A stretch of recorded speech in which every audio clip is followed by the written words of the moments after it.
Greetings, everyone. This is your lady, Miss Sherry Brown Pittman, and I'm with www.sherrypittman.com. And I just want to welcome you all to this week's podcast. I'm really excited about it. I've been kind of talking around with this project for a few months, but I understand the importance of it. So let's get to it. Just a little bit about myself. I started my journey when I was about 22 or 23 years old. A friend of mine and I, back in the 90s, we started a carpet cleaning business. And it was a great experience for me. I learned so much. We had a great mentor. Him and his wife were from Indiana, and they came down and they basically um, told us a system that's pretty much similar to a sales funnel. Now that I think about it, they would put out these ads for like I don't know, 19.99 or something like that, and uh, to get per room your carpets clean.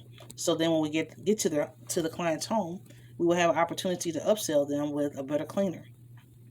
And so what we would do was do a demonstration right in the middle of the floor with an emulsifier, take a nice little, I don't know, 12 by 12 square and spread there and show the difference between what they were ordering and what's the best that we have to offer. And what would happen is that the emulsifier was so powerful, it would make that carpet looks like brand new in that section. So it would be like basically an old, it would be so easy to get someone to go ahead and basically upsell that product. What was the cool thing for me at that time, though, was that because we were ladies, and oftentimes it will be older ladies that will order the service, they will be so happy, that there weren't men coming to clean the carpets, and they knew that we would do a particularly good job. And so we did pretty well with that business. Now, that went on until I developed carpal tunnel and was no longer able to move that furniture around and even just move the carpet cleaning equipment. Um, and so I had to look for a job basically. And I found myself at the May Company and in the credit department.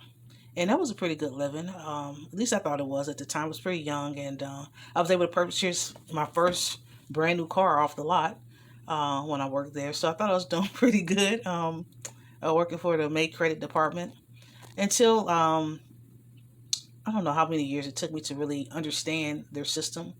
But once I did understand how credit works, at least from the collections standpoint, I became a little bit dissatisfied because I realized that we weren't we weren't helping anyone, and it started to bother me. It really made me feel bad that they were basically using me to keep people in like a credit trap, and I got just dissatisfied with it. Uh, but dissatisfaction is good because it allows you to do what you call soul searching. And I knew at that point that my passion really was in real estate, and an opportunity had opened up for me to start a New Frontier Financial, which is under my second mentor, Mr. Prentice Holland, who I really endear even to this day, because he really did take me under his wing and teach me a lot uh, about the lending business and working with real estate and realtors and insurance companies and judges and attorneys, and I mean everything that could possibly um, wow, you would not imagine the things sometimes a loan officer would have to do just to get a deal closed. Getting liens removed off of titles and doing UCC searches. I mean, I got quite an education, and those things still serve me to this day.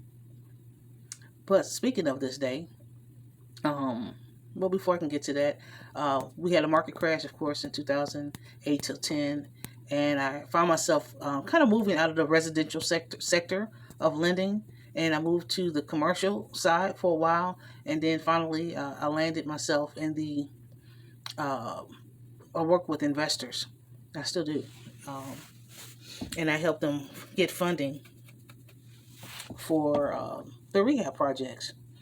And within the last 3 years or so, I guess it's been at least, well, maybe a little bit longer than 3 years, maybe four now, I became the investor. So it's been a progression. Um, but right now we're in this very, very special season. 2008 to 10 was a recession. And before the recession, there was always this great boom of business. And right now, real estate is in that place right now uh, with the boom. But before it got to the boom, there was pretty much almost a standstill when COVID hit. People stopped moving for several months. People stopped paying their house notes. People stopped paying their mortgages. And right now, we're kind of under a grace period with the government, but that's going to come to an end soon.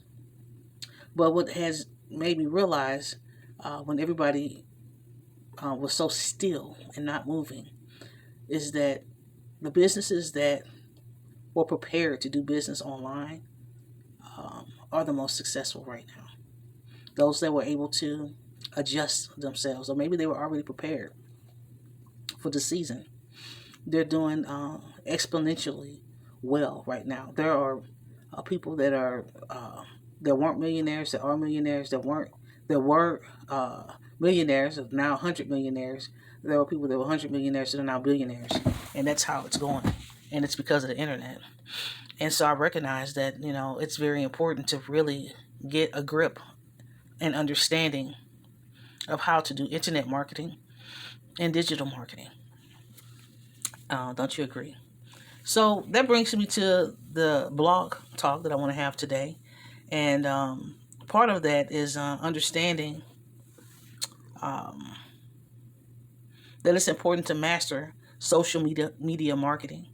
And also knowing who are the best at social media marketing right now. Who are the beasts in the market? Who's gobbling it all up?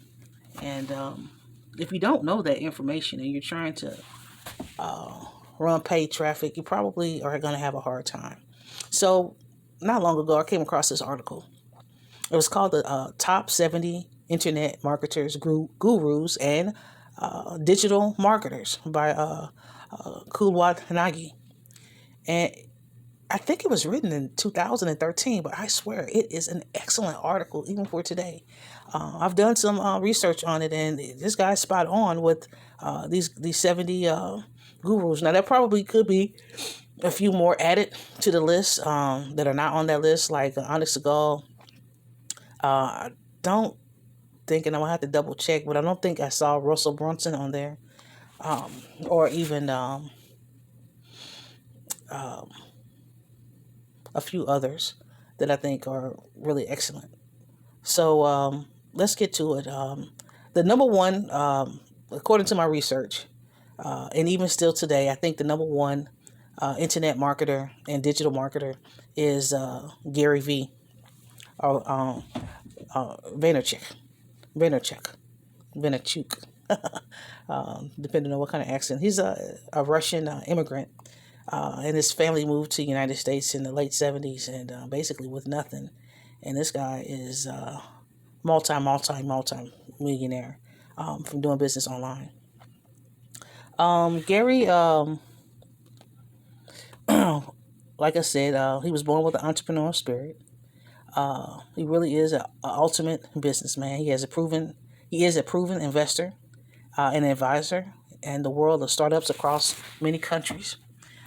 He's mastered. He is the master of in the Fortune 500 world, online content marketing, social media, among other things. When he was about 14 years old, he had to work in his father's liquor store. And at that time, the liquor store was generating about $3 million a year. And he took that business, and I'm getting conflicting numbers. I heard him say specifically out of his own mouth about 60 million. So that's impressive. And that was back in the days of AOL, actually. And he launched a website called thewinelibrary.com. So Gary is an author. I think he has a book called Jab, Jab, Jab, Punch. Jab, Jab, Jab, Knockout. And basically what he encourages you to do is give to your audience before you ask for anything.